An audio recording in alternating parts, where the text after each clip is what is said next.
વડોદરા શહેરના રાજમહેલ રોડ પર એમપીસીજી આ પોલો ગ્રાઉન્ડ પાસેના રોડ અને રોડને લઈને વિવાદ વકર્યો છે.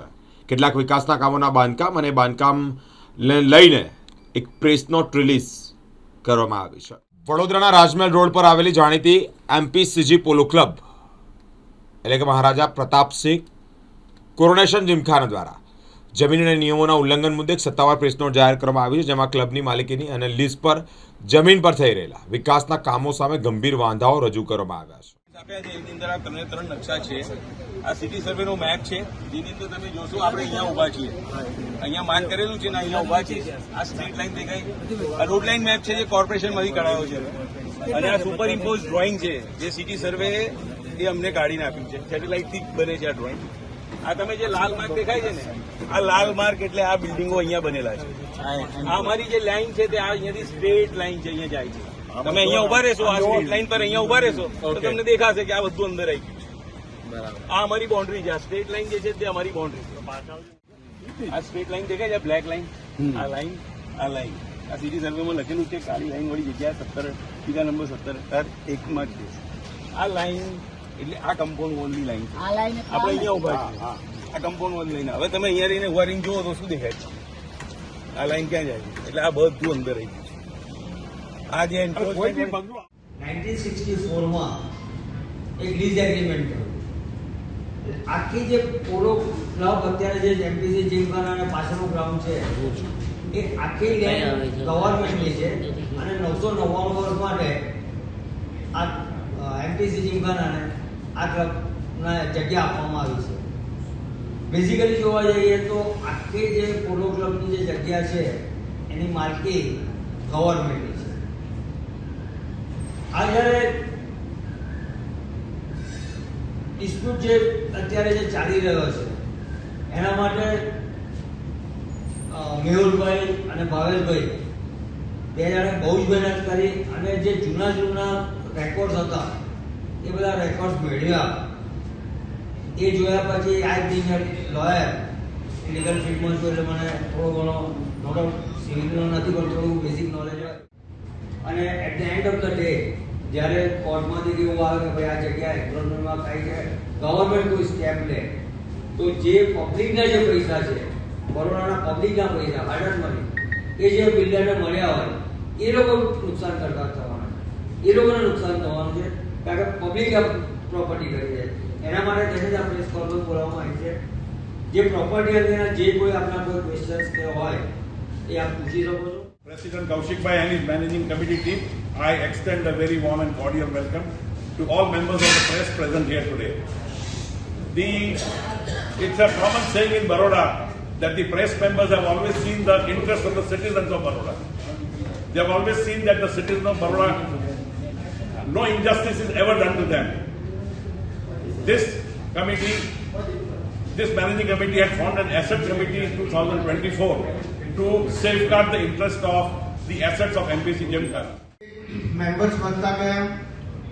એક નાનકડી ગ્લિચ જેને કહેવાય એક એવી હતી કે અમારે ત્યાં ટેન્યોર જે દર 1 વર્ષ અને 2 વર્ષનો હોય એટલે ક્યાંક થોડીક મિસઅન્ડરસ્ટેન્ડિંગ અથવા ડોક્યુમેન્ટ મેળવવામાં ક્યાંક થોડીક સરકારની ઓફિસોમાંથી જે અમને તકલીફો પડતી હતી, એ આ બધું કરતા ઇન ધ યર 2024 અમને એવી ખબર પડી કે આ જે જગ્યામાં અત્યારના જે કુંજનું આઈ અને જે ટાવર, બે નવા ટાવરની એક રજા ચિઠ્ઠી કોર્પોરેશનમાંથી કુંજના બિલ્ડરે મેળવી લીધી છે, અને એની ઉપર એને કન્સ્ટ્રક્શન કર્યું છે. એટલે સૌથી પહેલા ઇન ધ યર 2024 અમે સિટી સર્વે ઓફિસમાંથી રેવન્યુ સર્વે નંબર 1, 2, 3 અને 4, આ 4 રેવન્યુ સર્વે નંબર, બી ટીકા નંબર એનો જે કહેવાય ગવર્મેન્ટનો એ 17 અને 18 એનો એક મેપ અમે કઢાવ્યો. એ મેપ અમારી પાસે આવ્યો. એ મેપમાં હમણાં તમને જે ફાઇલ આપી છે એમાં સૌથી પહેલો 2024 નો મેપ છે. એમાં તમને ક્લિયર કટ દેખાશે, અને હમણાં સ્થળ ઉપર જ્યારે આપણે જઈશું ત્યારે તમને દૂધનું દૂધ અને પાણીનું પાણી ચોખ્ખું થઈ જશે. 10,000 સ્ક્વેર ફીટ માર્કેટ વેલ્યુ જોવા જઈએ તો લગભગ 25 કરોડની આસપાસની આ લેન્ડ થાય. આ એરિયામાં જે ભાવ છે એને કન્સિડર કરતા કૌશિકભાઈ અને શૈલેષભાઈએ જે વાત કીધી એને ફર્ધર એક્સટેન્ડ કરતા થોડી ક્રોનોલોજી આપી કે મૂળ 1964 માં એ આજ club polo club 21.9 acre including polo ground આ આખી જગ્યા ગવર્મેન્ટે રજિસ્ટર્ડ લીઝ ડીડથી પોલો ક્લબને 999 વર્ષ માટે. આ પત્રકાર પરિષદ બોલાવવાનું મુખ્ય કારણ એક જ છે કે આ જે પ્રોપર્ટીમાં પોલો ક્લબની જે જગ્યા છે જે ખરેખર ગવર્મેન્ટની જગ્યા છે વી આર ઓક્યુપાયર અને ત્યાં આગળ આ કુંજ પ્લાઝાવાળા એ લોકોએ ત્યાં આગળ એન્ક્રોચમેન્ટ કર્યું છે જ્યાં ફ્લેટ બનાવ્યા છે લોકોને એ વેચી રહ્યા છે.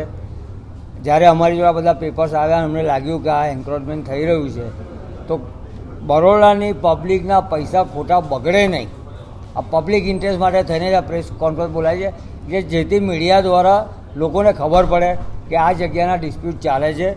લોકો આગળ તો ગમે તે સમજાવી અને આ જગ્યા વેચી કાઢશે તો at the end of the day બરોડાની જે પબ્લિક છે જનતા છે એ લોકોના પૈસા બગડશે. એના માટે થઈને જ આ પ્રેસ કોન્ફરન્સ બોલાવી પડી. અમારા પ્રમુખશ્રીએ કીધું એ પ્રમાણે પોલો ક્લબ જેની આ 21.4 એકર જગ્યા અને 999 વર્ષના અમે આ વર્લ્ડના સૌથી લોંગેસ્ટ લીઝના હોલ્ડર તરીકે અમે કામ કરીએ છીએ. આ જગ્યા છે એ મૂળ એ સરકારની જગ્યા છે. આ સરકારની જગ્યા હોવાને કારણે અને પોલો ક્લબનો કબજો હોવાને કારણે અમારી ફરજ બને છે કે એમાં કોઈ પણ જાતનું ઇલીગલ કન્સ્ટ્રક્શન થતું હોય, એન્ક્રોચમેન્ટ થતું હોય, દબાણ થતું હોય તો અમારે એને રોકવું જોઈએ. અમે એની પાછળ ખૂબ મહેનત કરી છે. ઘણા વર્ષોથી આ મહેનત ચાલુ હતી પણ ક્યાંક ને ક્યાંક કેટલાક ડોક્યુમેન્ટ્સ અનઅવેલેબલ હતા. ગવર્મેન્ટ ઓફિસમાં બી જૂનો રેકોર્ડ અવેલેબલ નહોતો. આ મૂળભૂત ક્લબ એ 1941થી છે એટલે કેટલા બધા ડોક્યુમેન્ટ એવા હતા કે સરકારની ઓફિસમાં પણ નહોતા ને અમારી પાસે પણ નહોતા. પણ ખૂબ મહેનતના અંતે અમને આ બધા જ ડોક્યુમેન્ટ અવેલેબલ થઈ ગયા છે અને કુંજ રેસીકમ પ્લાઝા એમના બિલ્ડર દ્વારા અહીંયા અમારી પોલો ક્લબની કબજા ભોગવટાની અને સરકારની માલિકીની જે જગ્યા છે એમાં જે દબાણ કર્યું છે એની સામે અમારી કાનૂની લડાઈ પણ ચાલુ છે. અને આજે સાથે સાથે તમારા બધાના માધ્યમથી વડોદરા શહેરની જનતાને અમે સ્પષ્ટ જણાવવા પણ માગીએ છીએ કે તમે તમારા હાર્ડ એન્ડ મની ખૂન પરસેવાની જેને કમાણી કહેવાય એ ઇન્વેસ્ટ કરીને નુકસાન ન કરે. આજે નહીં ને કાલે આમાં કોઈને કોઈ એવો નિર્ણય આવશે કે જેમાં આ કુંજનું બિલ્ડિંગ જમીન દોસ્ત કરવાની બી પરિસ્થિતિ ઊભી થાય તો હું વધારે નથી કહેતો. કેટલી જમીનમાં દબાણ કરી છે? આ લગભગ 26,000 ફૂટ 27,000 ફૂટ જેટલી જગ્યા અને આશરે 25 કરોડ જેટલી માર્કેટ વેલ્યુની જગ્યામાં આ દબાણ છે એવું અમે માનીએ છીએ. બિલ્ડર કોણ છે? આ કુંજના બિલ્ડર જે અમે જાણીએ છીએ ને જે રેકોર્ડ અમારી પાસે આવ્યો છે એમાં કુંજના બિલ્ડર તરીકે કોઈક રાજેશભાઈ જૈન કરીને કોઈ બિલ્ડર છે જે આ બાંધકામ કરી રહ્યા છે. આ 2022માં એમને લગભગ આ કન્સ્ટ્રક્શન શરૂ કર્યું છે અને અત્યારના પણ કન્સ્ટ્રક્શનની એક્ટિવિટી ચાલુ છે. અને એટલા માટે જ અમે તમારા માધ્યમથી શહેરની જનતાને આગાહ કરવા માગીએ છીએ કે તમે આમાં પૈસા રોકતા પહેલાં 100 વાર વિચારજો. તમારા પૈસા અહીંયા જોખમમાં છે. ના કેસ આ વિરોધ ક્યારનો ચાલુ છે. આ કેસ પણ ક્યારનો ચાલુ છે. પણ કાનૂની લડાઈ બધા જાણે છે કે થોડીક પ્રોલોંગ થતી હોય છે, એમાં સમય જતો હોય છે. પણ એવું કહેવાય છે કે દેર આય દુરસ્ત આય અને જે સાચું છે એ આપણું ન્યાયતંત્ર સાચો નિર્ણય આપશે એવી અમને પૂરી આશા છે. તમારું નામ અને હોદ્દો? હું મેહુલ ઝવેરી છું. પોલો ક્લબના વાઇસ પ્રેસિડેન્ટ તરીકે મારી જવાબદારી છે અને એસેટ કમિટીમાં આ લીગલ મેટર જે છે એ હું જોઉં છું.